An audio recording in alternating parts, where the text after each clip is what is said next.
Welcome to Mark's Moments Video Library.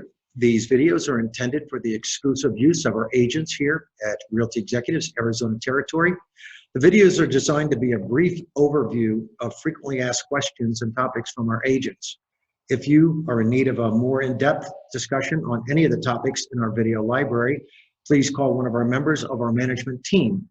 The information on these videos is intended to be used as a guide, not a substitute for legal advice. Thank you. Hello, how are you guys doing? Welcome back to Mark's Minutes. I want to talk about sharing home inspection reports, providing SPDSs to prospective buyers' agents. I believe in sticking with the terms and conditions of the contract. Some agents upload the SPDS into MLS. I don't advise that.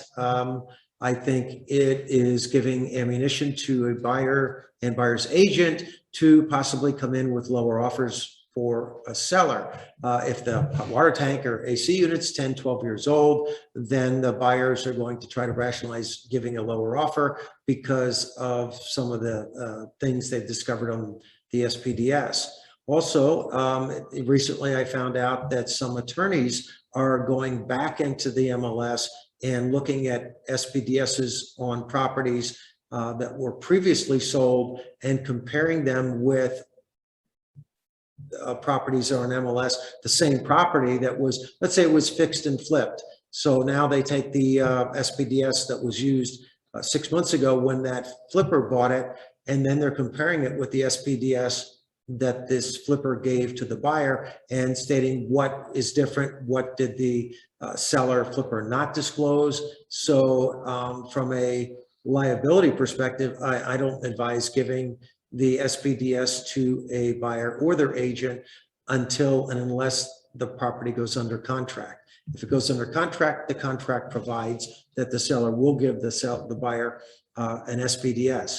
So until they go under contract, I personally don't believe the buyer's entitled to the SPDS.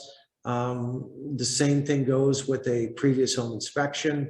If the seller had a home inspection and that transaction canceled for some reason, the seller does not need to provide a copy of that home inspection report to the buyer. And as a matter of fact, I don't think that they should. I think as long as the seller has reflected an update of SPDS reflecting anything that came up in the home inspection that was material, then I believe that I would advise the buyer's agent to get their own home inspection from somebody they knew and trusted. And again, maybe the home inspection that was done 2, 4, 5 weeks ago and things change.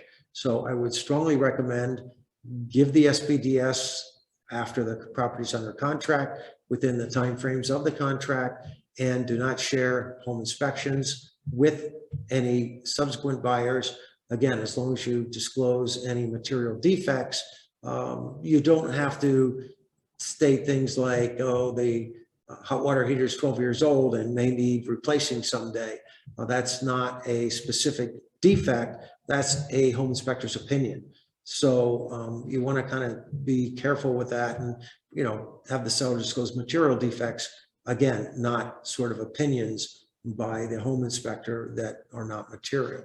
So the contract provides whatever the buyer should want, and let's try to stay within the confines of the contract, and you'll probably reduce some issues that could adversely affect your client. Thank you.